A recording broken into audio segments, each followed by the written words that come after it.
Guru Menik, silakan di unmute Pak.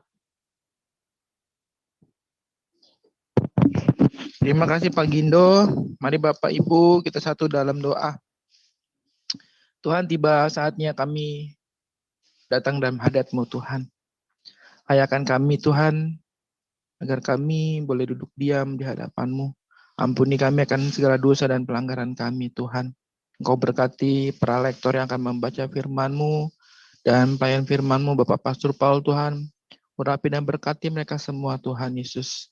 Dan biarlah kebenaran firman-Mu boleh diberitakan dan kami boleh mengerti dan kami melakukan dalam kehidupan kami hari lepas hari. Bila firman-Mu boleh menjadi rema dalam hidup kami. Terima kasih Tuhan Yesus, ini doa dan pengharapan kami. Di dalam nama Tuhan Yesus Kristus. Amin.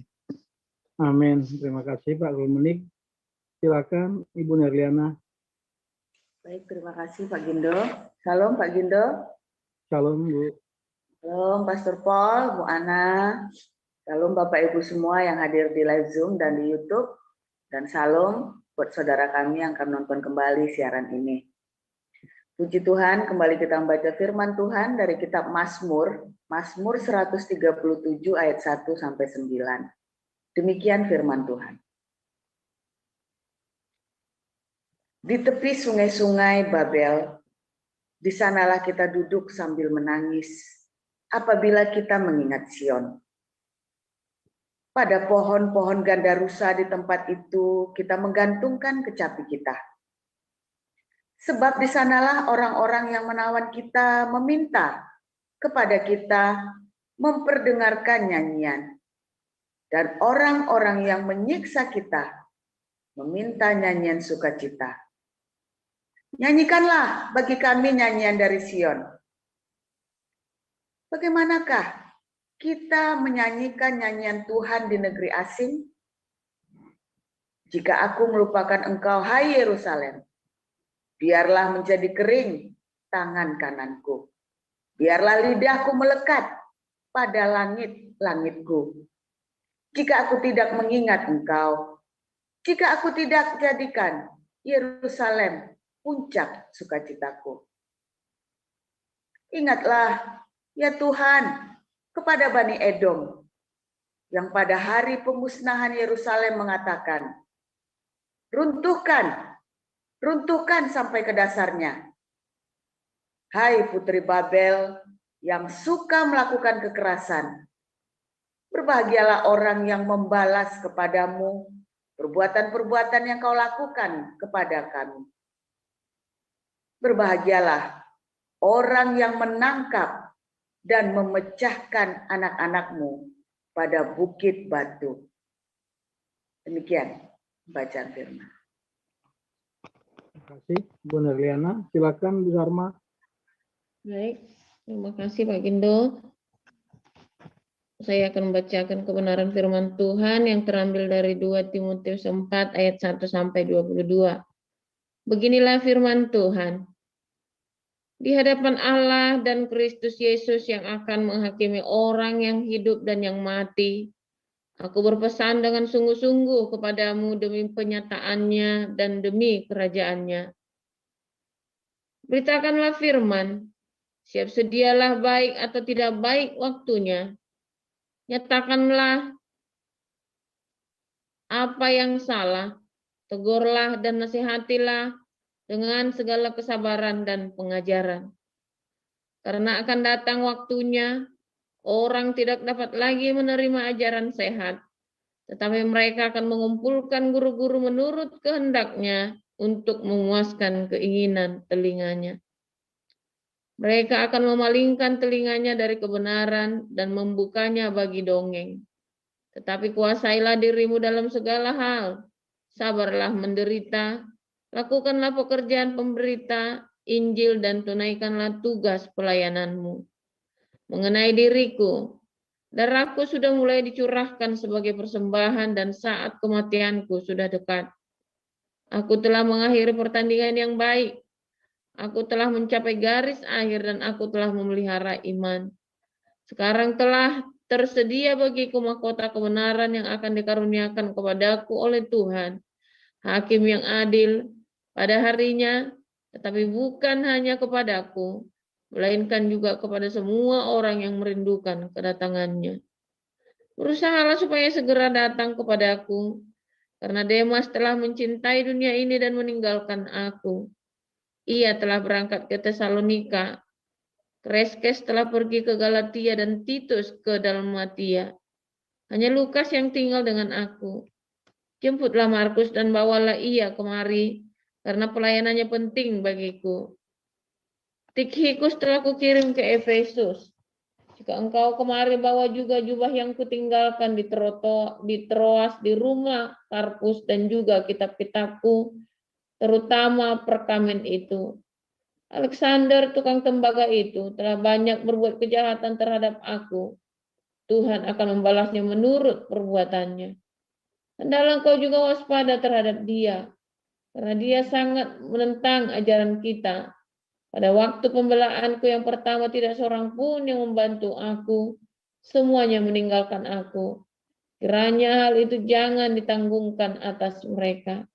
Tetapi Tuhan telah mendampingi aku dan menguatkan aku, supaya dengan perantaranku Injil diberitakan dengan sepenuhnya, dan semua orang bukan Yahudi mendengarkannya.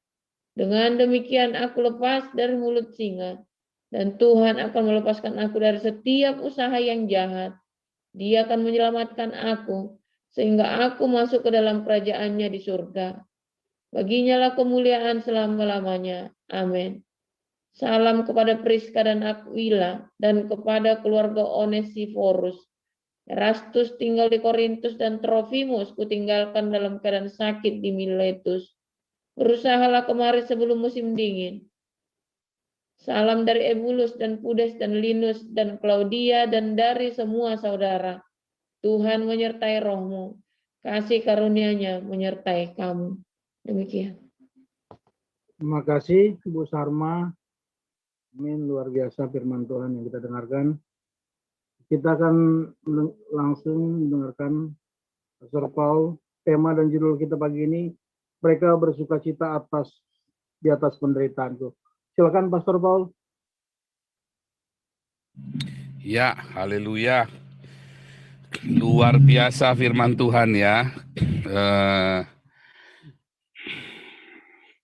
Firman Tuhan itu begitu jujur, menceritakan apa yang ada di hati kita ya. Mazmur 137 ini ya, bukan oleh Daud ya, tetapi ditambahkan oleh para rabinik di zaman Ezra Nehemia di dalam pengkanonan Alkitab. Ya, itu nanti lebih jelasnya nanti ada di kelas sebentar evangelis yang bagian Ketuvim ya. Bahwa ada beberapa bagian ya dari baik Yesaya juga sama ya, nanti kapan-kapan kita belajar. Makanya ikut kelas evangelis ya, supaya Anda ngerti. Nah, ini cerita bagaimana orang-orang di Babel ini begitu kurang ajarnya, saudara.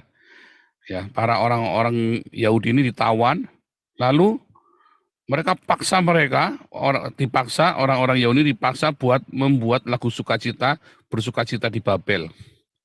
Ya, mereka lagi sedih, porak-poranda, semua tidak karu-karuan, terus mereka disuruh menjadi penghibur-penghibur, saudara. Ya, Tuhan Yesus pernah ya mengalami ya, waktu Tuhan Yesus disalib, lalu jubahnya itu mau disalib itu, lalu dia dikasih mahkota duri dan dikasih jubahnya Herodes, saudara. Dibully, saudara. Ya. Dan kemudian Yesusnya dipermainkan, ditampar, terus ditutup matanya, ditampar. Siapa yang mukul kamu nih? Gitu kan. Terus mereka dibagi-bagi jubahnya Herodes itu kan dikenakan ke Yesus. Terus jubahnya buang undi, jubahnya jatuh ke siapa? Samson juga pernah ya, ketika Samson ditangkap oleh orang Filistin, lalu matanya dicungkil, saudara, terus disuruh ngelawak, saudara, Samson itu. Disuruh stand up komedi, saudara, bayangin. Nggak bisa ngelawak, ya ditendang, saudara, dipermalukan. Karena mereka hiburannya dari itu. Saudara tahu nggak orang-orang yang tipe-tipe begini, orang yang suka membuli orang yang sudah menderita ini, ya, mereka itu punya mental pecundang, saudara. Mereka adalah orang-orang yang mereka sendiri adalah pecundang sebetulnya. Kalau begitu sendirian Anda jabanin, takut, saudara. Saya sudah ngalamin ya, sudah ngamatin. Orang itu lagi rame-rame, wah rasanya dia paling hebat, saudara. Wah saya ditunyul-tunyul ya, waktu SMP itu saya ngalamin, saudara ya. Waktu SMP itu ditunyul-tunyul, saudara. Wah, ditunyul-tunyul begitu. Sampai saya nggak enak sekali, saudara. Begitu saya jabanin sendiri, takut, saudara. Ya. Tapi dulu saya nggak ngerti, saudara. Sampai saya sudah mengalami dunia hitam yang keras itu, saudara. Ya. Saya baru ngerti bahwa orang-orang ini yang suka keroyokan ini, yang suka membuli orang ini ternyata orang pecundang. Nah, Anda sering dibully nggak sama orang di dalam usia-usia sekarang yang mungkin sudah menikah atau sudah umur di atas 30-an lah mungkin Anda yang sudah di atas 30-an. Ada ya? Masih, saudara. Dikeroyok rame-rame. Oh, saya pernah dikeroyok rame-rame ya, saudara. Dikeroyok rame-rame oleh orang-orang yang mau menghancurkan saya, saudara. Di gereja, saudara. Di gereja, saudara. Mereka ingin menghancurkan saya, ngomong di belakang saya, ngerasani di belakang saya, mencoba menyingkirkan saya, dan mereka bersorak-sorai, saudara. Kalau saya lagi dimarahi atau saya lagi bikin salah, saudara. Ngalamin nggak itu, saudara, begitu? Jangankan ya di gereja atau di kantor, ya kan? Orang-orang yang begitu ini orang-orang pecundang, saudara. Ya, kalau orang-orang yang dia mungkin saudara pelakunya salah satu, jangan-jangan, waduh, bertobat saudara kalau ada pelakunya. Saudara saya kasih tahu ya, digituin itu nggak enak. Jadi jangan pernah melakukan seperti itu kepada orang lain, membuli orang, ya, keroyok orang, itu walaupun dalam intrik politik, begitu ada mereka rame-rame berintrik begitu Anda minggir. Anda lihat Ahok yang bersorak-sorai itu tentang Ahok itu, mereka itu pecundang-pecundang. Termasuk GPDI itu, saudara. Ya. Pecundang-pecundang. Serius. Oh, saya mah nunjuk menghakimi. Oh, enggak, itu memang Johnny Beol itu memang pecundang, saudara. Orang-orang ya yang suka dekat dengan kekuasaan, lalu dia nginjak orang-orang yang lemah, itu pecundang, saudara. Dan jangan kita ambil bagian dari itu. Ya. Rasul Paulus mengalami ketika dia ditangkap, semua orang lari pergi semua, saudara. Dan satu orangnya namanya Alexander ini bikin susah dia. Seneng, karena kapan lagi mau bikin, ya kan? Daud juga ngalamin hal yang sama ketika dia diuber-uber sama Absalom, lalu sama Simei dilempari batu, saudara. Ini orang-orang pecundang. Jangan menjadi bagian di dalamnya. Itulah kumpulan para pencemooh, saudara. Jangan Anda menjadi bagian dari kalangan orang-orang ini yang ikut memuji. Kalau ada orang ramai-ramai walaupun itu musuhmu, saudara, saudara pergi. Walaupun yang dipecundang itu adalah musuhmu, saudara. Saudara pergi, jangan ikut ambil bagian. Jangan sampai sifat pecundang itu melekat padamu, saudara. Ya, hati-hati, saudara. Hati-hati, jangan sampai sifat pecundang itu akhirnya melekat padamu dan kamu menjadi serupa dengan mereka. Duduk dalam kumpulan pencemooh, Mazmur 1 ya. Kamu kan hidup dalam kumpulan pencemooh dan itu sekali nempel, wah lepasnya susah, saudara. Nikmat soalnya. Nikmat.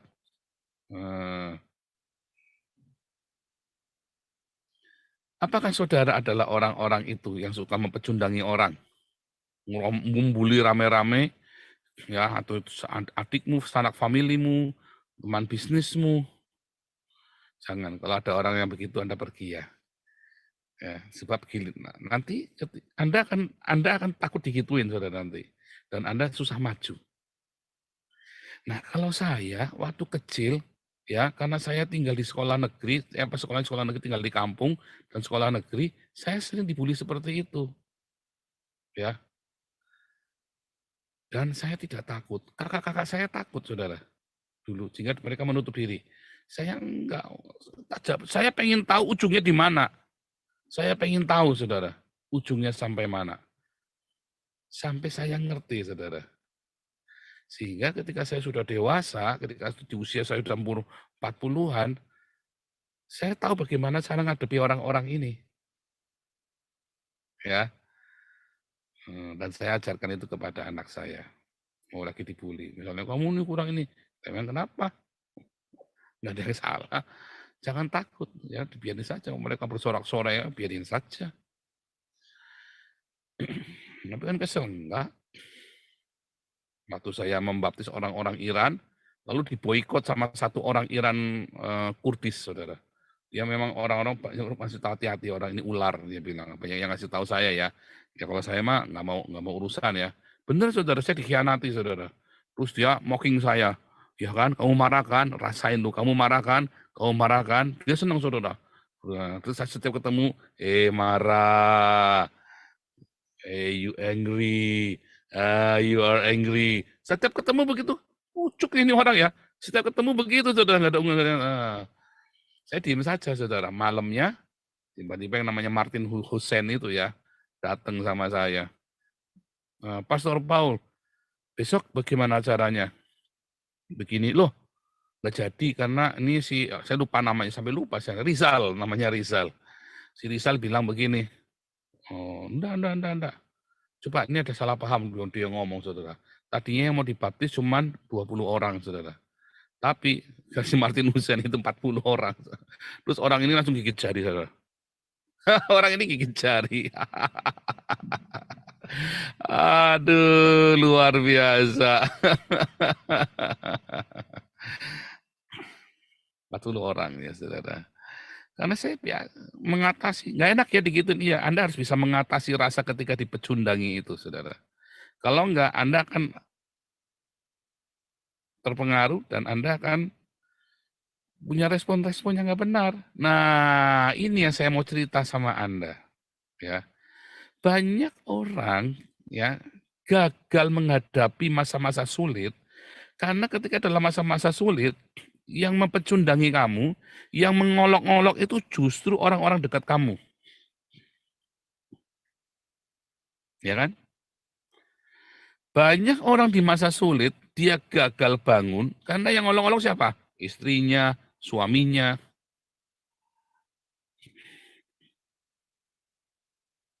Saya ingat sekali ayah saya ketika bangkrut ya, mengalami bangkrut lagi. Terus dia tidur, dia pusing, saudara. Dia tidur. Waktu itu masih tinggal di rumah opa saya. Ya, waktu tidur itu saya ingat sekali, saudara. Ya karena dia orang pusing. Lagi pusing, maka dia tidurnya nggak bisa tidur. Pagi-pagi jam 3, jam 4 pagi baru tidur. Lalu jam 11 masih tidur kan? Nah, karena di saat malam itu kan dia bisa ngerenung, bisa evaluasi. Terus di mocking, saudara, sama adik mami saya, sama opa saya. Dan saya aja yang dengarnya nggak enak. Saya masih kecil waktu itu ya. Saya masih mungkin kelas berapa ya, kelas SD lah mungkin ya. Enggak, sebelum SD malah TK saya masih ingat ya. Gembus, orok. Itu omongan itu ya, itu tuh nggak enak sekali, saudara. Saya saja yang dengar waktu itu TK, saya nggak suka. Ya nggak tahu pokoknya saya nggak suka aja. Apalagi papi saya waktu itu ya. Nah, malah di mocking. Nah, Anda termasuk orang yang begitu enggak? Nah, masalahnya papi saya terpengaruh, saudara. Ya, dan banyak orang terpengaruh. Ini saya cerita kisah nyata ya, kisah nyata, saudara. Jangan apakah opa saya maksud enggak? Maksudnya dia baik, memberi semangat, tapi dengan cara mocking, gitu loh. Ya, jangan, saudara. Akhirnya nggak tambah bener.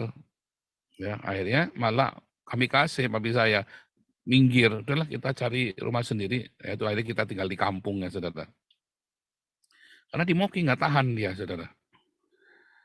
Ya kan? Sampai saya SMP, opa saya masih sering begitu. Padahal saya bilang sama opa saya, enggak loh, papi itu kerja, kalau malam itu kerja. Sampai saya bilang begitu. Nah, tetapi itu yang terjadi, saudara.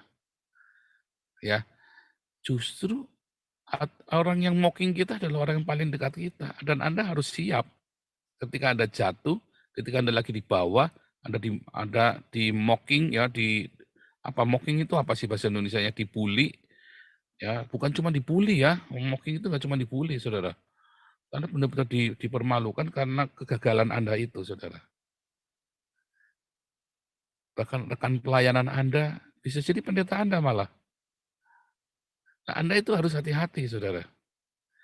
Begitu Anda menghadapi suasana itu, ya, Anda harus siap. Yang paling nggak enak bukannya kita nggak mau rendah hati, Saudara.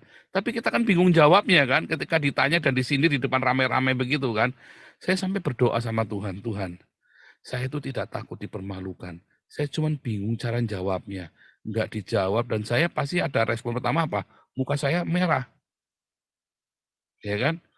Merahnya karena saya menahan marah, menahan malu, menahan macam-macam. Walaupun saya nggak apa-apa, artinya saya tetap bisa melewatinya. Cuman kasih saya hikmat untuk menjawab, Tuhan. Saya sampai berdoa begitu, Saudara ya. Bagaimana cara menjawab di tengah-tengah bulian, di tengah mockingan itu, Saudara. Dan saya akhirnya punya hikmat, Saudara. Pokoknya saya kalau lagi rame-rame di mocking, saya bisa aja jawabannya. Kalau saya nggak mau jawab, karena saya respect sama orang itu. Ya, karena saya sedang menjaga. Kalau tak jawab, kamu nanti jungkel gitu. Saya berdoa, Anda boleh berdoa ya. Tuhan tolong saya supaya saya bisa menjawab ya. Supaya paling enggak saya jangan sampai muka saya tersipu merah atau merah padam. Supaya saya bisa jawab. Ya, yang baik. Gitu ya. Kalau saya nggak jawab itu bukan saya nggak punya jawabannya, saya diam. Supaya orang ini jangan dipermalukan. Ya seringkali saya justru mengalah. Dan kalau sudah begitu saya tenang, karena saya tahu kalau saya jawab kamu nanti dipermalukan. Benar, Saudara. Suatu ketika, ini ada orang saya masih kuliah, saya ini ya, di mocking luar biasa ya. Saya di mocking luar biasa. Terus saya jawab, Saudara. Waktu saya jawab orang ini marah. Nah, terus saya bilang, loh kenapa kamu marah? Kamu kan tadinya nggak bisa bikin, kan cuma jawab yang kamu ngomong. Nggak terima dia, Saudara. Kebanyakan orang gitu ya, orang kalau mocking itu terus Anda bisa jawab, terus dia marah, Saudara. Kalau Anda bisa jawab omongannya dia, karena dia merasa dipermalukan. Kok kamu berani jawab? Sekali-kali Anda perlu menjawab. Sekali-kali perlu menjawab. Minta hikmat cara menjawabnya. Tapi bukan berarti Anda terus mau berantem sama dia, enggak ya. Kenapa saya bilang sekali-kali? Supaya Anda tahu bahwa Anda ya bukan pecundang. Ya. Kata-kata itu harus penuh hikmat, Saudara. Ya. Kata-kata itu harus penuh hikmat.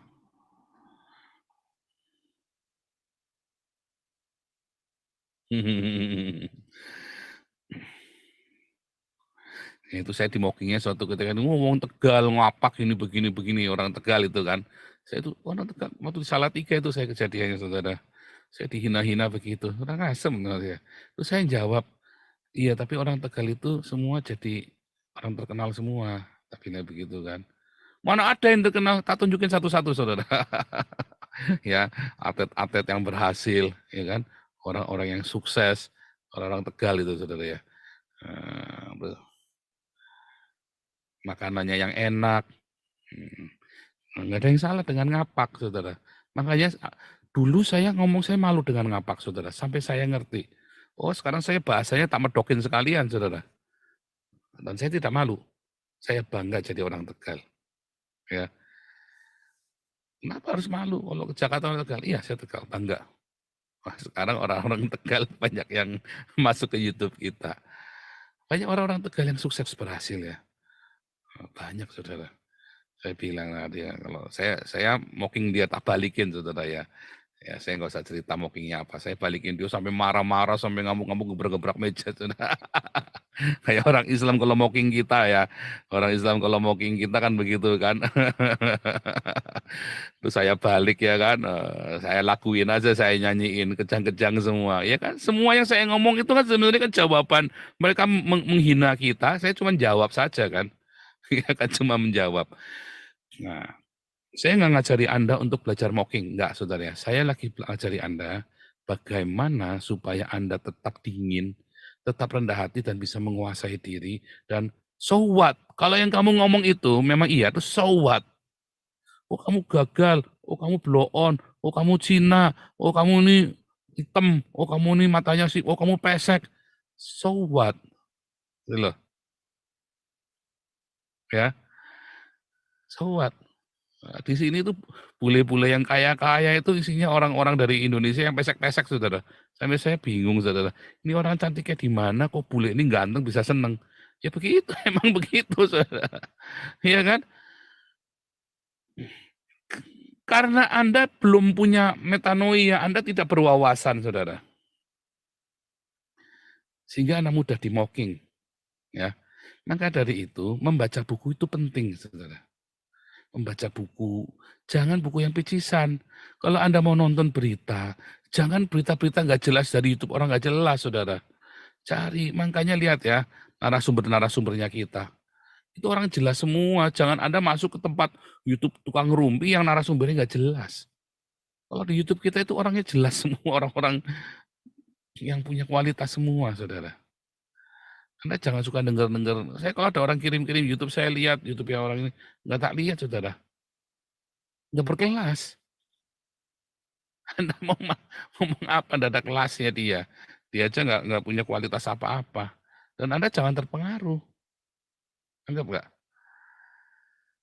Makanya informasi, belajar itu penting. Belajarnya yang benar. Nah, Anda milihnya nah itu tadi, drama Korea, yang isinya mocking juga. Ya kan, salah, saudara. Wawasan Anda harus luas. Nah, karena wawasan saya luas, saya selalu punya jawabnya. Anda mau serang apapun, saya punya jawabnya. Ya, karena wawasan itu luas. Dan memang itu sebenarnya nggak apa-apa di hati saya. Kamu mocking saya mau apapun, kamu mau saya lagi ini, saya tahu, sudah nggak ada masalah.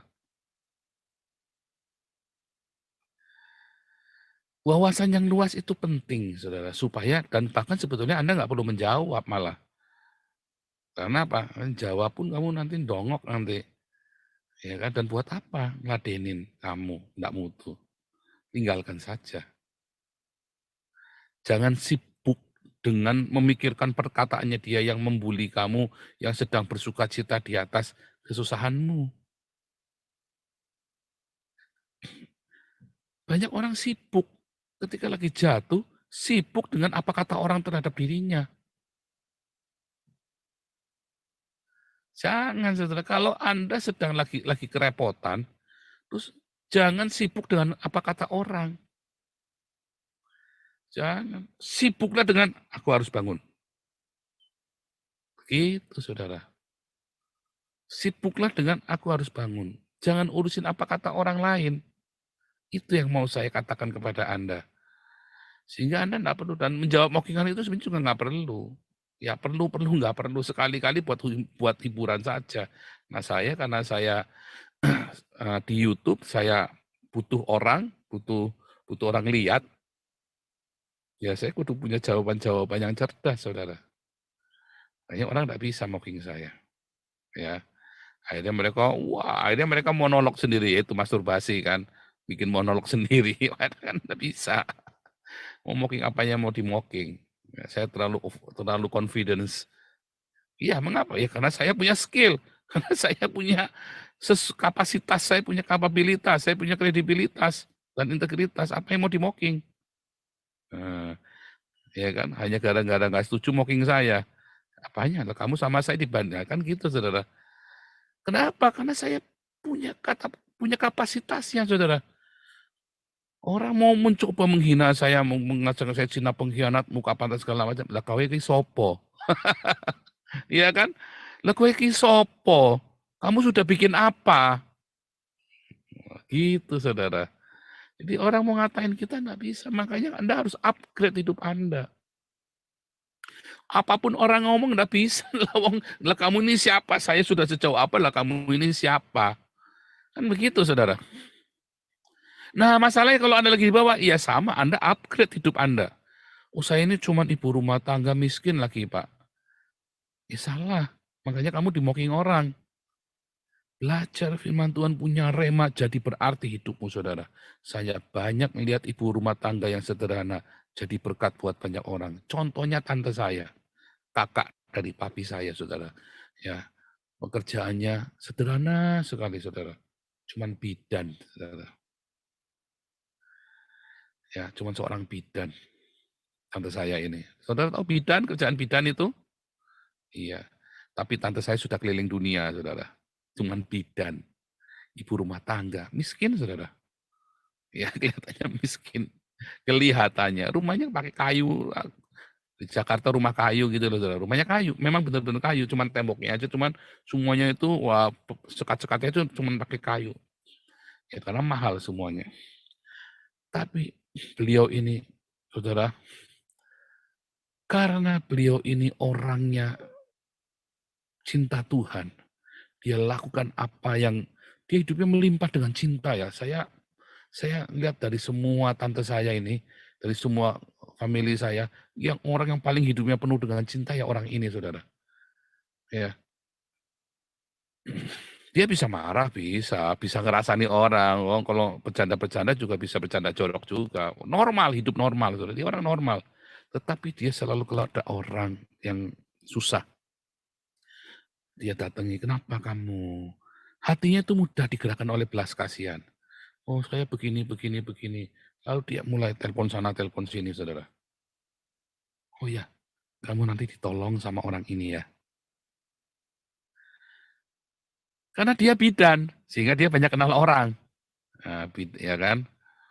Kemudian ada lagi masalah lagi, ada begini. Oh, sebentar ya, sebentar. Nah, dia telepon lagi, bisa enggak bantu orang ini?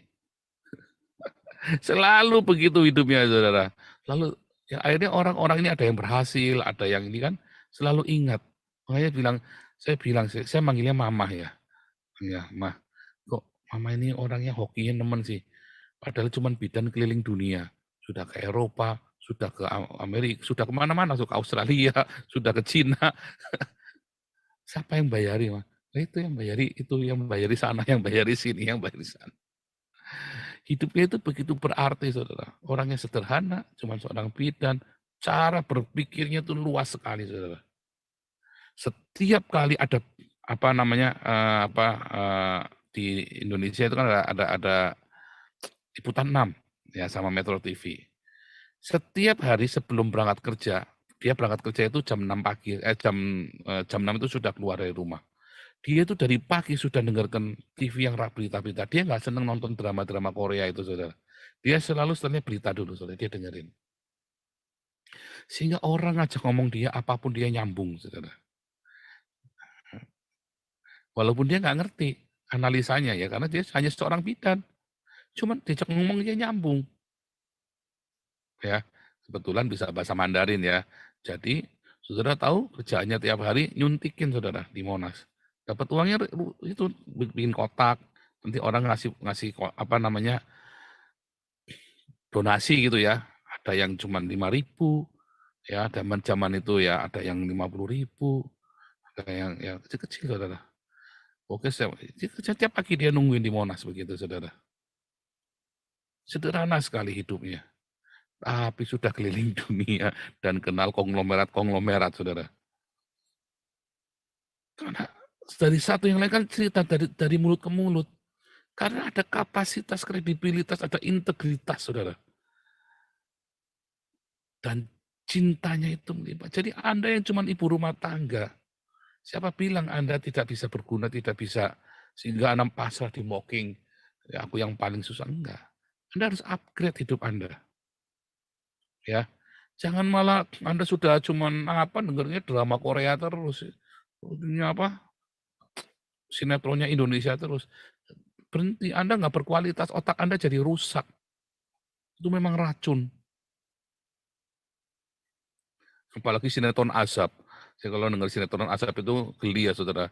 Sinetron azab yang kena azab pasti orang Islam semua, saudara. Nggak ada yang orang Kristen. Nggak ada.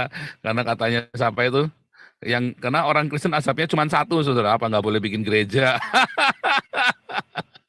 Ya, Anda nonton sinetron isinya azab terus. Anda otaknya jadi kayak orang Islam, saudara. Isinya azab terus, saudara. Ya, dendam, azab, balas dendam ini ya. Kayak orang Islam, keracunan. Kalau Anda seringnya nonton drama Korea, Anda kayak jadi keracunan, isinya intrik otakmu. Tapi kalau Anda tiap hari Pak dengarkan berita, ya berita yang bermutu, jangan dari YouTuber gak jelas, ya. Waduh, jangan saudara. Yang tukang ngerumpi, orang ngumpul rame-rame, Anda cuma ikut ngerumpinya. Informasinya nggak ada yang benar semua. YouTube itu YouTube yang saya itu loh, itu isinya orang-orang bermutu di dalam itu, ya.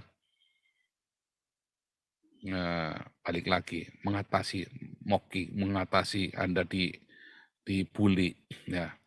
Satu tadi, Anda harus siap. Anda harus punya hati yang lapang sekali, ya.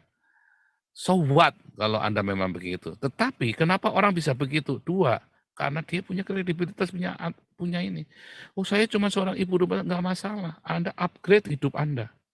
Saya banyak kenalan ibu-ibu rumah tangga. Istri saya ibu rumah tangga, saudara. Anda bisa mocking dia? Nggak bisa, saudara. Iya kan? Bahasa Inggrisnya casisus, bahasa Belanda juga oke. Anda mau ngomong apa sama dia? Iya kan? Anda nggak bisa. Ini saya ibu rumah tangga. Ya, tapi oleh saudara-saudara saya, anak itu dihargai kenapa? Dia tahan di dalam penderitaan, dia tahu suaminya aneh. Nyentrik.